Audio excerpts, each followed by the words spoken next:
The wind howled like a living thing that night, clawing at the windows of the Marrowfield stagecoach as it lurched through the blizzard. The year was 1923, and the world outside was a white void, swallowing the road, the trees, and any hope of finding the way home.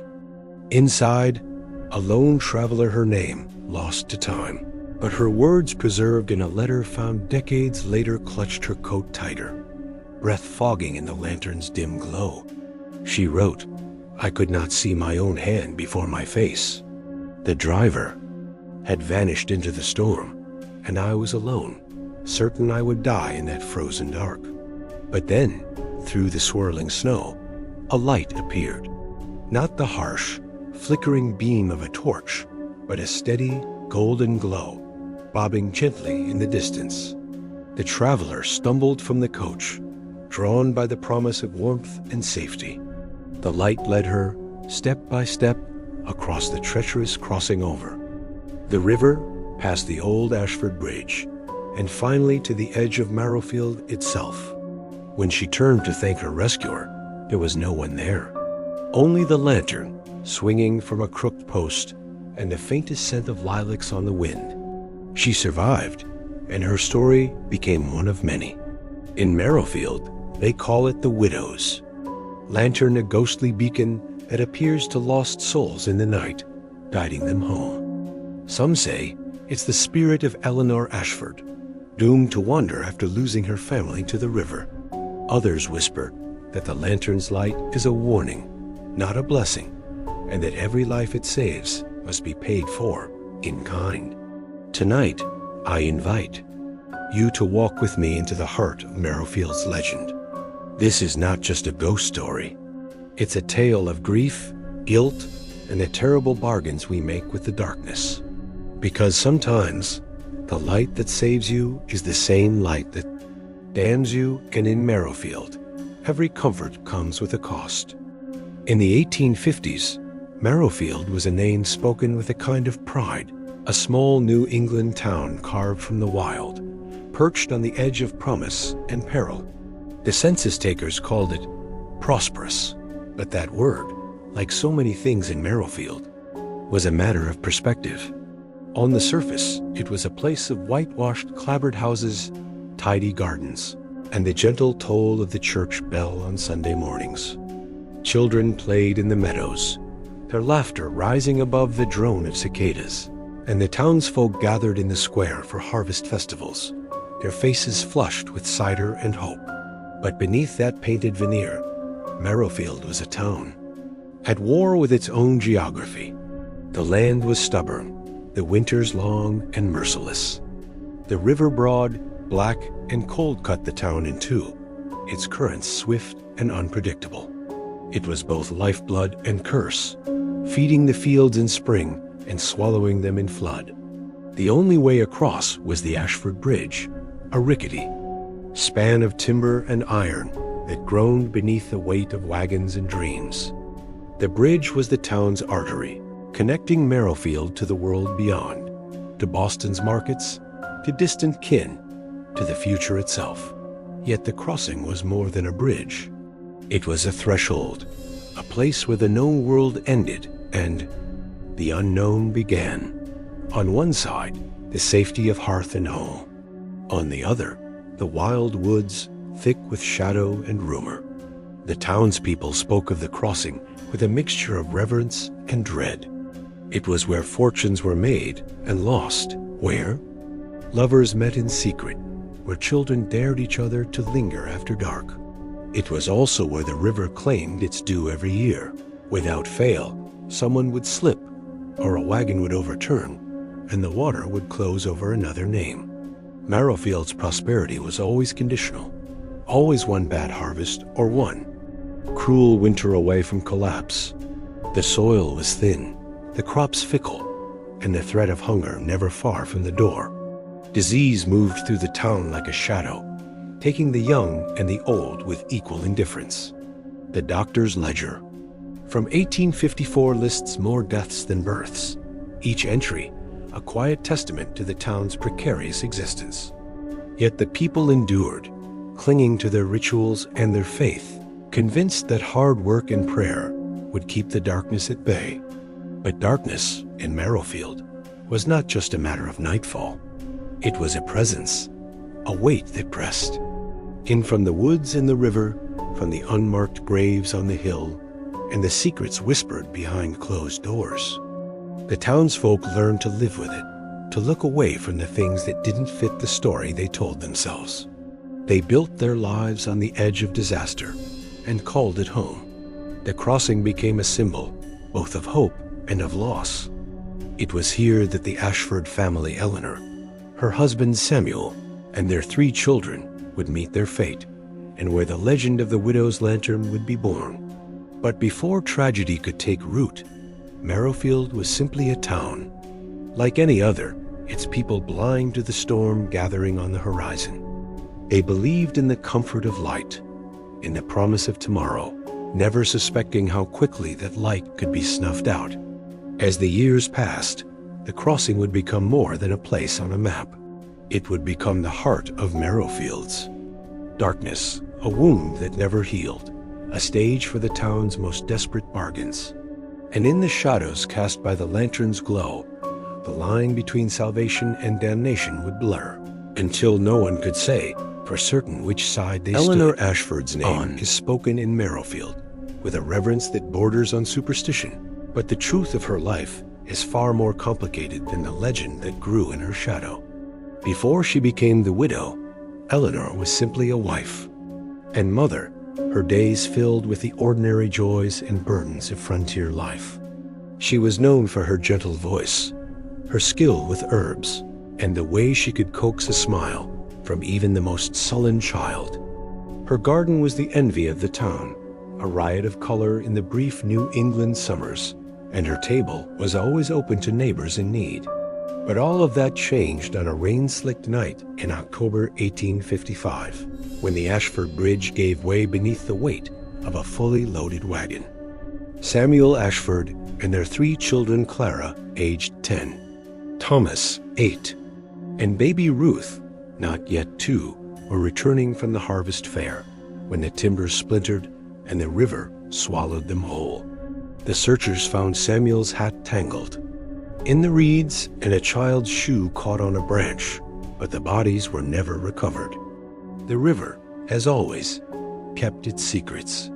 Eleanor's grief was a thing that could not be contained. At first, the town rallied around her, bringing food and firewood, sitting with her through the long, silent nights. But as the weeks turned to months and Eleanor's mourning showed no sign of abating, sympathy curdled into discomfort. She was seen wandering the riverbank at all hours, her skirts soaked and her hair unbound, calling her children's names into the mist. She stopped attending church, stopped answering the door, and let her garden go to ruin. Some whispered that she was cursed, that the river had marked her, that her sorrow was contagious. Her diary from those months is a patchwork of lucidity and despair. "I hear them in the water," she wrote on November 12th. "Clara's laughter, Thomas's song, Ruth's tiny hands reaching for me. If I could only find them, I could rest." On December 3rd, the town looks at me with pity, but I see the fear in their eyes. They think I am mad. Perhaps I am, but I know what I know. The river is not finished with us. By the first winter after the tragedy, Eleanor had become a figure of suspicion. Children were warned not to stray near her house. Women crossed themselves when she passed. The men muttered about bad luck and unsettled spirits. Yet, even as she was shunned, Eleanor began to change. She took to walking the crossing every night, a lantern in her hand, her face hidden beneath a black veil. Some said she was searching for her family, others that she was keeping vigil against the river's hunger. A few believed she was trying to summon them back, bargaining with forces best left undisturbed. Conflicting accounts from the time paint. A portrait of a woman unraveling and yet perhaps also transforming. The town's minister, Reverend Harlan, wrote in his journal, "Eleanor Ashford is lost to us. Her grief has become a madness, a blight upon her soul. She speaks in riddles, claims to see lights on the water. I fear for her and for us all. But Mrs. Lydia Crane, a neighbor, remembered her differently. She was not mad. She was determined. I saw her once, standing on the bridge in the snow, her lantern held high. There was a strength in her, a defiance. She would not let the river win. As the winter deepened, Eleanor's nightly vigils became ritual. She was seen at the crossing in all weather, her lantern a solitary star in the darkness. Some nights, townsfolk claimed to see other lights flickering on the far bank, or to hear voices carried on the wind. A few began to believe that Eleanor was not alone in her grief, that she had become a guardian, or perhaps a gatekeeper, standing between the living and the dead. In her final diary entry, dated February 14, 1856, Eleanor wrote, "Tonight is the night. I have seen the signs. The river calls, but I will not answer. I will keep the light burning for them, for all of us. If I must stand alone, so be it. Let them remember me as they will." What happened to Eleanor Ashford on that last bitter night remains a matter of speculation and rumor. Some say she slipped and fell into the river, her body claimed by the same waters that took her family. Others insist she simply vanished, leaving only her lantern behind. In the years that followed, her story would be twisted and retold, her memory sanctified by some, vilified by others. Was she a saint, sacrificing herself to protect the town? Or a sinner, cursed by her own inability to let go? In Marrowfield, the answer depends on who you ask and on how much darkness you're willing to see in the light. The winter of 1856 arrived in Marrowfield like a siege, relentless and unyielding. Snow fell in thick, suffocating drifts, burying the fields and silencing the world beneath a shroud of white. The river froze at its edges, but the current beneath remained swift and hungry, a black vein pulsing through the heart of the town. It was a season that seemed to stretch on forever, each day colder and more unforgiving than the last. For most, it was a time to huddle close to the hearth, to ration food and hope, to pray for the return of spring. But for Eleanor Ashford, it was the beginning of her final vigil. Each night, as the sun bled out behind the trees and the cold crept in, Eleanor would wrap herself in her husband's old coat, light her lantern, and make her way to the crossing. The townsfolk watched from behind frosted panes as her solitary figure moved through the snow, the lantern's glow bobbing like a will-o'-the-wisp. Some pitied her, others feared her, but none dared to follow. They whispered that she was communing with the dead, that she was bargaining with the river, that she was no longer entirely of this world. At first, her vigils were quiet, almost reverent. She would stand at the center of the bridge, lantern held high, eyes fixed on the swirling darkness below. Sometimes she would sing, her voice thin and wavering, the lullabies she once sang to her children. Other times, she would speak in a low, urgent tone, as if pleading with someone only she could see.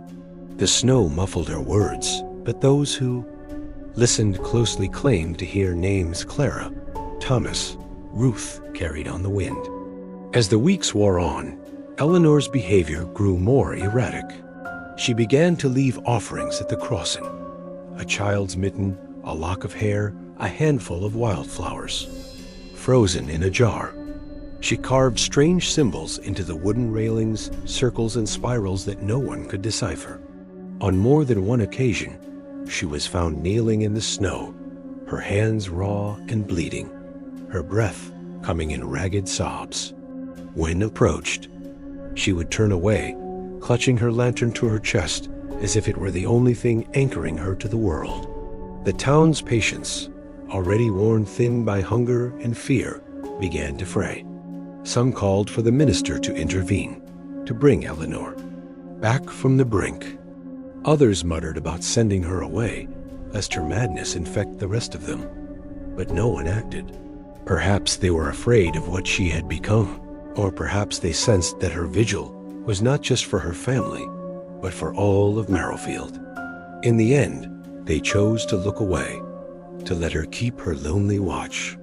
The night of February 14th was the coldest of the year, the kind of cold that cracks wood and steals the breath from your lungs. The wind howled through the trees, rattling the windows and setting the old bridge to groaning. Eleanor was seen leaving her house just after dusk, her lantern burning brighter than ever, her face set with grim determination. She did not return. At dawn, a group of townsfolk, uneasy with the silence, made their way to the crossing. What they found would haunt Marrowfield for generations. Eleanor was there, kneeling at the center of the bridge, her body frozen in place, her hands wrapped around the lantern's handle. Her eyes were open, fixed on the river below, her lips parted as if caught mid-prayer. The lantern still burned, its flame steady and unwavering despite the bitter wind. There were no footprints in the snow save her own, no sign of struggle or violence. The offerings she had left were arranged in a careful circle around her, each one dusted with frost. The symbols she had carved glowed faintly in the dawn light, their meaning as inscrutable as ever. Some said her face was peaceful, others that it was twisted in anguish. The only certainty was that Eleanor Ashford was gone. Her vigil ended at last. The town buried her in the churchyard, but the lantern was kept at the crossing, hung from a post as a memorial. In the weeks that followed, strange stories began to circulate. Travelers claimed to see a woman's figure on the bridge at night, her lantern shining through the mist.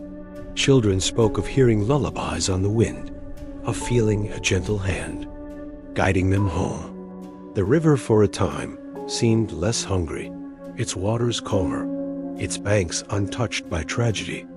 But beneath the surface, unease lingered. Some wondered if Eleanor's death had truly brought peace, or if it had awakened something older and darker. The minister, in his sermon, spoke of sacrifice and redemption, of the thin line between faith and madness. The townsfolk nodded, but their eyes were drawn to the crossing, to the lantern that burned through the night, a beacon and a warning. Eleanor Ashford's first winter as the widow was her last, but her presence lingered, woven into the fabric of Marrowfield's nights. The comfort of her light was undeniable, but so too was the shadow it cast, a reminder that every act of devotion, every desperate bargain, comes with a price. And in Marrowfield, the winter of 1856 was only the beginning. In the months after Eleanor Ashford's death, Marrowfield was a town suspended between relief and unease. The river thawed, the snow receded, and the first green shoots of spring pushed through the earth. But the memory of that winter lingered. Like a bruise, the lantern remained at the crossing, its glass cleaned and its wick trimmed by unseen hands. Some said it was the minister, others whispered it was the children, but no one ever claimed the task. It was as if the lantern had become a part of the landscape, as inevitable as the river itself. The first sighting came on a night thick with fog, when a young farmhand named Isaac Turner lost his way returning from the mill.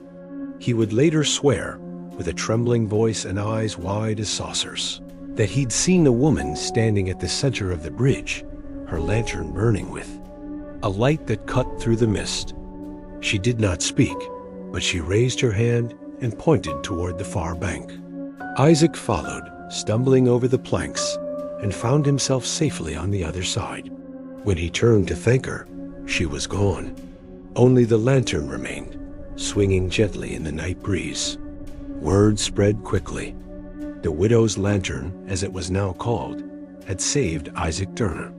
The story was repeated in hushed tones at the general store, in the pews of the church, around kitchen tables late at night.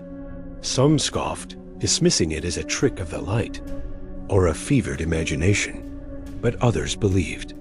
They remembered Eleanor's vigil, her devotion, her final night on the bridge. They began to see her not as a madwoman, but as a guardian spirit who watched over the crossing, who protected the town from the river's hunger. It was not long before other stories emerged. A child lost in the woods, guided home by a distant glow. A traveler stranded in a storm, led to safety by a woman's silhouette. Each tale was different in its details, but the pattern was unmistakable. The lantern appeared when hope was lost, when the darkness seemed absolute. And always, the rescued spoke of a presence gentle, sorrowful, but insistent that would not let them stray. As the stories multiplied, so too did the rituals. The townsfolk began to leave offerings at the crossing: a sprig of lavender, a ribbon, a silver coin. At first, these were tokens of gratitude, left by those who had been saved or who hoped to be. But over time, the offerings became more elaborate, more desperate. Families who had lost someone to the river left locks of hair, scraps of clothing, even cherished toys. The bridge became an altar, the lantern its sacred flame. Unspoken rules emerged, passed down in whispers and warnings. Never cross the bridge without leaving something behind. Never speak ill of the widow after dark. If the lantern flickers, turn back. She is not in the mood to save you. Children were taught to recite a rhyme before setting foot on the planks. Widow, widow, light. My way, keep the river's dark at bay. It was a game at first, but soon it became law. The families who owed the widow were marked in subtle ways. Their doors were adorned with dried flowers, their windows with candles that burned through the night. Some claimed these families were favored, protected from misfortune. Others whispered that the price of the widow's protection was not always paid in gratitude. There were debts, they said, that could not be settled with trinkets or prayers. The first disappearance came in the summer of 1857, when a boy named Samuel Crane vanished on his way home from the fields. He was last seen near the crossing, his satchel slung over his shoulder, whistling a tune. The search lasted for days, the entire town combing the woods and dragging the river. They found his satchel, neatly placed at the foot of the bridge, and a single footprint in the mud. The lantern burned that night, brighter than ever, but Samuel was never seen again. The town was divided. Some insisted that the widow had claimed him, that his family had failed to pay their debt. Others argued that it was simply the river, as it had always been, indifferent and cruel. But the rituals intensified, offerings multiplied, and the rules grew stricter. The crossing became a place of both hope and dread, a threshold where the living bargained with the dead. Over the years, the widow's lantern became more than a story. It became law. To question it was to invite misfortune. To defy it was to risk everything. The lantern's light was both comfort and threat, a promise that salvation was possible, but never free. The town's grief had become its mythology, and its mythology had become its ritual. In Marrowfield, the line between faith and fear was as thin as the ice on the river, and just as easily broken. The disappearance of Samuel Crane was not the last. Others would follow, each loss deepening the town's dependence on the widows. Protection. The lantern's glow became a symbol of both mercy and menace, a reminder that every blessing carries its own curse. And as the years passed, the rituals grew more elaborate, the debts more difficult to repay. By the turn of the century, the widow's lantern was no longer just had become the law in the darkness, or a ritual Marrowfield would never be the same. It had become the invisible spine of Marrowfield, a force that shaped the town's rhythms and relationships, its silences and its secrets. But beneath the surface, another tradition had taken root, a tradition known only to a select few, passed down in blood and in fear. They called themselves the Lantern Keepers. The origins of the Keepers are as murky as the river itself. Some say the society began with the families who owed the widow their lives, those who had been saved by the lantern's light and felt a debt that could never be repaid. Others claim it was the town's elders, desperate to maintain order, as The disappearances mounted, and the rituals grew more desperate. What is certain is that by 1902, the lantern keepers existed, their names recorded in a ledger, bound in cracked leather and hidden beneath the floorboards of the old Ashford house. The keepers were chosen, not born.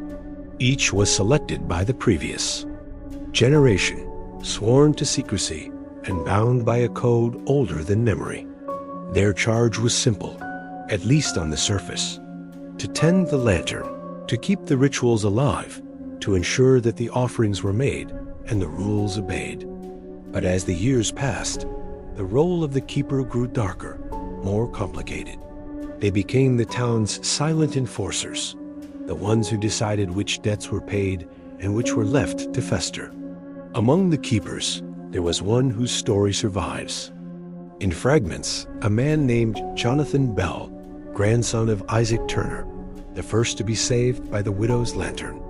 Jonathan was a schoolteacher, a quiet man with a fondness for poetry and a reputation for fairness.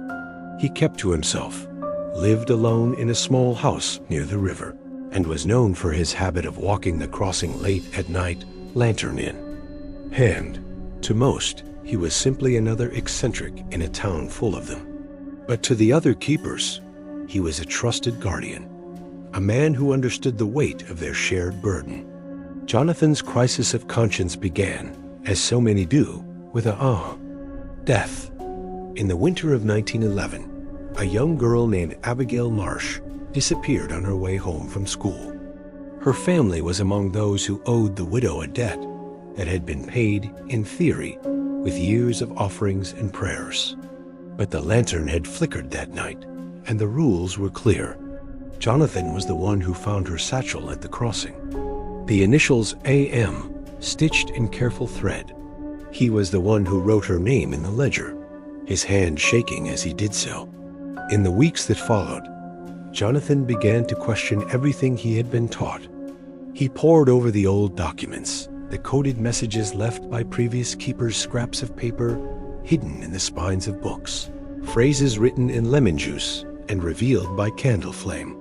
The codes were simple, but the truths they concealed were not. The river takes what it is owed. The light must be fed, one for one, always.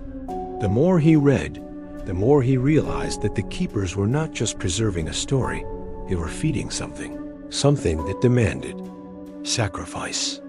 Jonathan's journal, discovered decades later in a false drawer beneath his desk, reveals the depth of his torment. "We are not saving the town," he wrote. "We are binding it. Every offering, every ritual is a link in a chain. The lantern's light is not a gift, it is a hunger. And we are its keepers, its servants, its jailers."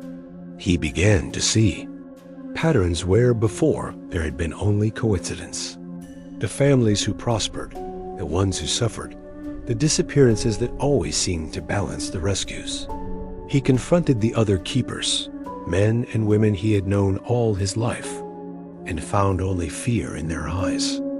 "It is the way it has always been," they told him.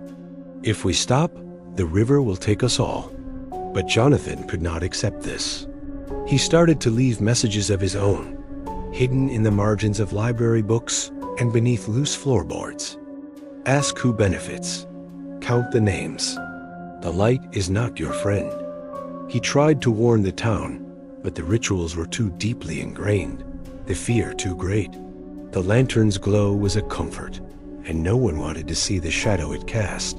One night, Jonathan made his way to the crossing, his own lantern in hand. He left no offering, broke every rule. He stood at the center of the bridge and called out, not to the widow, but to the river itself. "No more," he said, his voice lost in the wind. "No more bargains, no more lies." The next morning, he was gone. His lantern was found at the foot of the bridge, its flame extinguished, its glass cracked.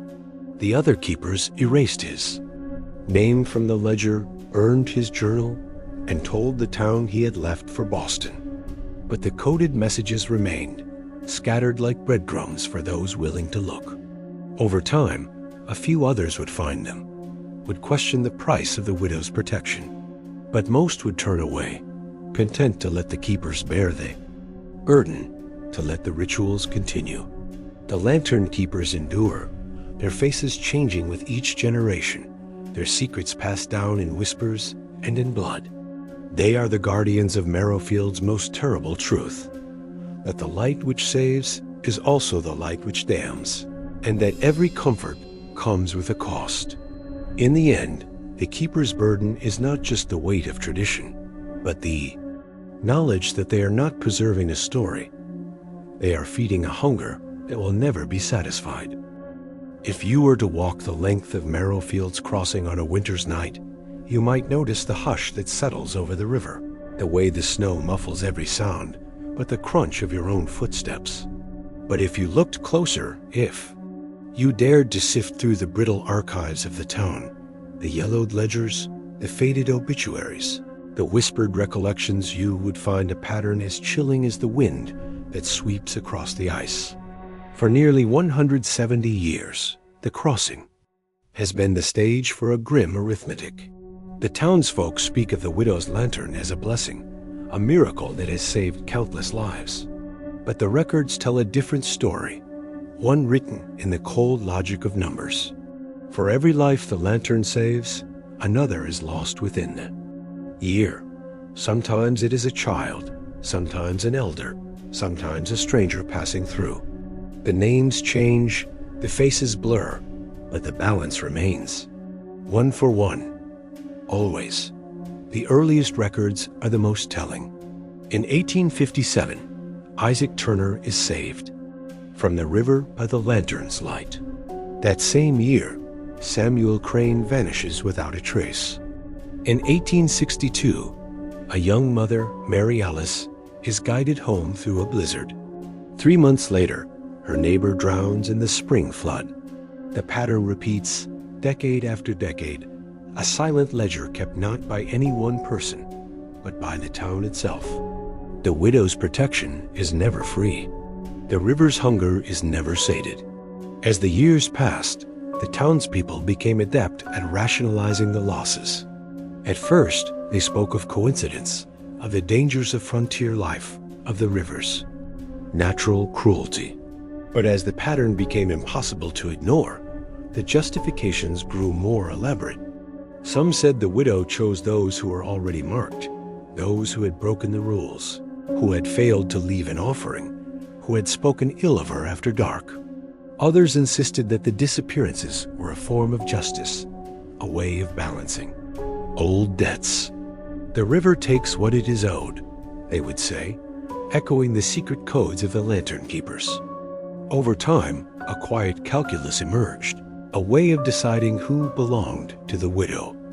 The town's elders kept mental lists, tallying favors and slights, measuring each family's standing against the invisible scales of the crossing. A child who wandered too far, a widow who refused to pay her respects, a drifter who arrived on the wrong night each became a potential offering, a name to be whispered when the lantern flickered and the river's surface shivered with anticipation. The rituals, too, became more pointed. Offerings were no longer just tokens of gratitude, but acts of appeasement, desperate attempts to tip the scales in one's favor. Families would leave more elaborate gifts, silver lockets, heirloom quilts, even livestock, hoping to buy another year of safety. The crossing became a place of both hope and dread, a threshold where the living bargained with the dead, and where every act of mercy was shadowed by the certainty of loss. The town's rationalizations grew into a kind of folklore, a set of stories designed to make sense of the senseless. Children were told that the widow watched over them, but only if they were good, only if they obeyed the rules. Adults spoke in hushed tones of the chosen, those who had been marked for sacrifice, as if the river's hunger could be satisfied by logic or by law. The disappearances became a kind of grim lottery, a price everyone understood, but no one dared to question openly. Yet beneath the surface, the fear never truly faded. Each winter, as the snow began to fall and the river's edge turned to glass, The townsfolk would watch the lantern at the crossing, counting the days since the last rescue, the last loss. They would whisper prayers, make their offerings, and hope that this year the balance might be broken.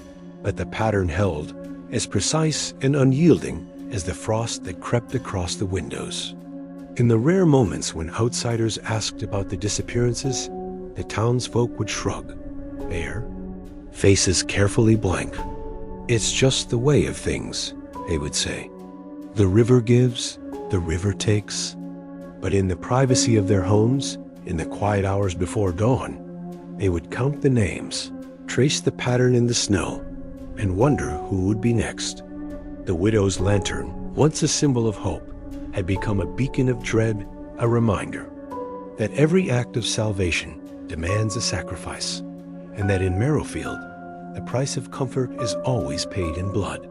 The pattern endures, as relentless as winter, as inevitable as the river's flow. And so the town endures as well, bound by its own logic, its own fear, its own terrible bargain with the darkness. In the spring of 2019, Marrowfield's secrets were threatened by a stranger's curiosity. Her name was Lila Hammond, a journalist with a reputation for chasing the stories that others were too afraid or too polite to touch. She arrived in town with a battered notebook, a digital recorder, and a stubborn glint in her eye. To the townsfolk, she was an outsider, a city girl with no respect for tradition, no understanding of the delicate balance that held Marrowfield together. But to Lila, Marrowfield was a puzzle begging to be solved, a place where the past pressed, so close to the present that you could feel it breathing down your neck. Lila's investigation began innocuously enough. She interviewed the locals, browsed the archives, and walked the crossing at dusk, her phone camera capturing the lantern's glow. At first, the townspeople humored her, offering the same well-worn stories they'd told to tourists for decades. They spoke of the widow's lantern as a quaint legend, a harmless bit of folklore. But Lila was persistent. She asked uncomfortable questions. She noticed the way conversations would falter when she mentioned the disappearances, the way eyes would dart to the river, to the bridge, to the lantern that never seemed to go out. She found the old ledgers in the town library, the ones that listed the names of the saved and the lost. She mapped the dates, drew lines between the rescues and the vanishings, and saw the pattern emerge one for one, year after year.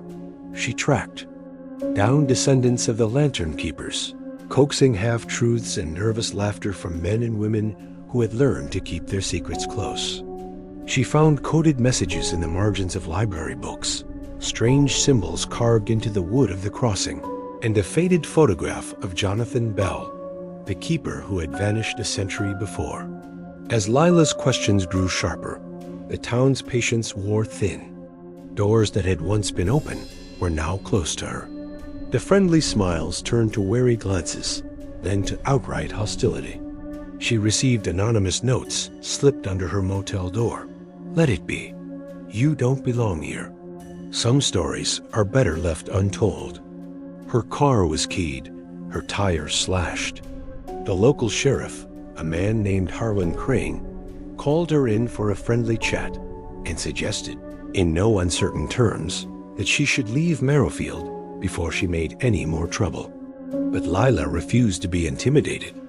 She filed a public records request for police reports on the disappearances, and what she found only deepened her resolve. The reports were sparse, often little more than a name, a date, and a note. Last seen near the crossing. Witness statements were vague, contradictory, laced with fear. One woman claimed to have seen a figure in black leading her missing husband across the bridge. A child described a singing lady who held his hand and told him not to be afraid. The sheriff's own report on a missing teenager from 2003 ended with a single line: "Lantern was burning." Lila began to suspect that the town was not just hiding the truth, but actively participating in it. She confronted the sheriff, recording their conversation. "You know what's happening here. she accused. "You're letting it happen." The sheriff's response was chilling in its simplicity. "You don't understand what you're playing with. The river takes what it's owed. Always has, always will." Determined to expose the truth, Leela planned a live broadcast from the crossing on the anniversary of Eleanor Ashford's death. She announced it on social media, inviting her followers to watch as she revealed the secrets of Marrowfield in real time. The town was in an uproar. Some begged her to stop, others threatened her outright. But Lila pressed on, convinced that sunlight was the only cure for Marrowfield's darkness. The night of the broadcast was cold and clear, the river a black mirror beneath the bridge. Lila set up her camera at the center of the crossing, the lantern burning steadily behind her. Her voice was steady, but her hands trembled as she recounted the history of the widow's lantern, the pattern of deaths and disappearances, the secret society of keepers. She read from Jonathan Bell's journal, her breath visible in the icy air. "We are not saving the town, we are binding it. The light must be fed." As she spoke, the chat on her live stream exploded with comments, some encouraging, some mocking, some pleading with her to leave. The lantern behind her flickered, then flared, casting long shadows across the bridge.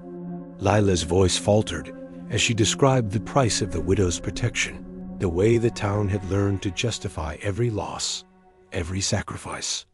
"If you're watching this," she said, "ask yourself, what would you do to keep your loved ones safe?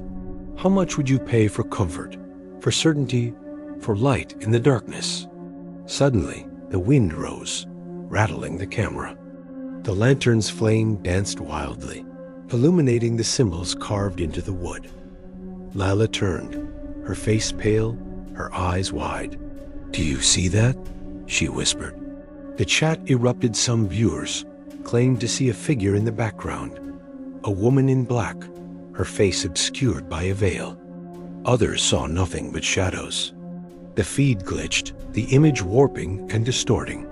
Lila's voice was barely audible. "I'm not alone. The screen went black. The next morning, Lila Hammond was gone. Her camera was found at the center of the bridge, still recording, the lantern burning steadily beside it. The police report was brief. No sign of struggle. No footprints but her own. Lantern was burning. Witnesses claimed to have seen a woman's silhouette on the bridge, her lantern held high, leading Lila into the mist.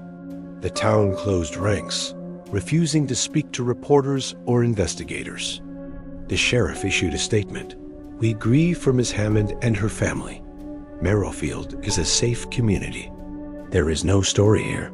But the pattern had claimed another name, and the widow's lantern burned on, its light unwavering, its hunger undiminished. To this day, Lila's final broadcast circulates online, dissected frame by those who seek answers. Some see only a tragic accident, the result of a young woman's obsession. Others see something else, a shadow in the light, a debt paid, a bargain kept. In Marrowfield, the line between the supernatural and the psychological is as thin as the ice on the river, and just as easily broken. And the lantern still burns, waiting for the next name, the next offering, the next soul brave or foolish enough to break the light. In the wake of Lila Hammond's disappearance, Marrowfield retreated into itself, as if the town had collectively drawn a heavy curtain against the outside world. For a time, the crossing was cordoned off, the lantern removed for maintenance, and the townsfolk went about their business with a brittle, haunted politeness. But the story could not be contained. News crews came and went. True crime podcasts dissected every rumor, and the internet swelled with theories, some rational, some wild, all hungry for meaning. Yet beneath the surface, Marrowfield was changing. The old generation, those who remembered the rules and the debts, grew quieter, their numbers thinning with each passing year. In their place rose a new generation, one raised on skepticism. And screens, who saw the widow's lantern as either a quaint superstition or a marketing opportunity. The town's high schoolers dared each other to spend the night at the crossing, live streaming their exploits for likes and shares. Some claimed to see the lantern flicker, to hear a woman's voice singing in the dark. Others laughed it off, dismissing the legend as nothing more than a story told to keep children in line.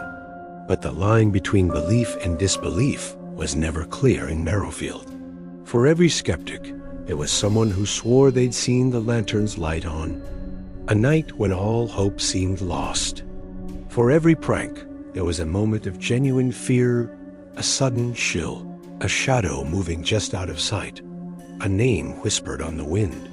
The town's collective memory was a patchwork of denial and dread, stitched together by generations of secrets.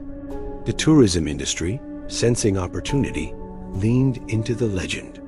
The widow's lantern-haunted walk became a staple of autumn, drawing visitors from across the state. Shops sold lantern-shaped candles, widow's brew coffee, and t-shirts emblazoned with the rhyme, "Widow, widow, light my way." The crossing itself was featured on ghost hunting shows, its history recounted with a mix of reverence and spectacle. Some locals resented the attention, seeing it as a cheapening of their pain. Others welcomed the influx of money, grateful for anything that might keep the town alive. Yet, even as Marrowfield commodified its darkness, the pattern endured. The disappearances slowed, but they never stopped. Every few years, a name would be added to the list: a hiker gone missing, a runaway never found, a tourist who vanished. After a midnight dare, the lantern, now encased in bulletproof glass and monitored by security cameras, continued to burn. Sometimes, the footage would show the flame flickering for no reason, or a shadow passing across the bridge when no one was there. The live streams, meant to debunk the legend, only fueled it further. Viewers claimed to see faces in the mist, to hear voices in the static, to feel a presence watching from the darkness. The town's younger generation found themselves caught between worlds, between the comfort of skepticism and the weight of inherited fear. Some tried to break the cycle, to expose the rituals for what they were, a way of coping with grief, a means of making sense of senseless loss. Others clung to the old ways, leaving offerings at the crossing, reciting the rhyme, refusing to speak the widow's name after dark. The divide was not just generational, but existential, a question of what it means to belong to a place haunted by its own history. And so the ultimate question lingers, unresolved. Is the widow real, a restless spirit bound to the crossing by love and loss? Or is she something the town created, a manifestation of collective guilt? A story told so often it became a kind of truth? Perhaps the answer is both, or neither. Perhaps the real horror is not the lantern's light, but the darkness it reveals, the things we are willing to believe, the bargains we are willing to make to keep the night at bay. In Marrowfield, the lantern still burns. Its glow is a comfort to some, a warning to others, and a mystery to all.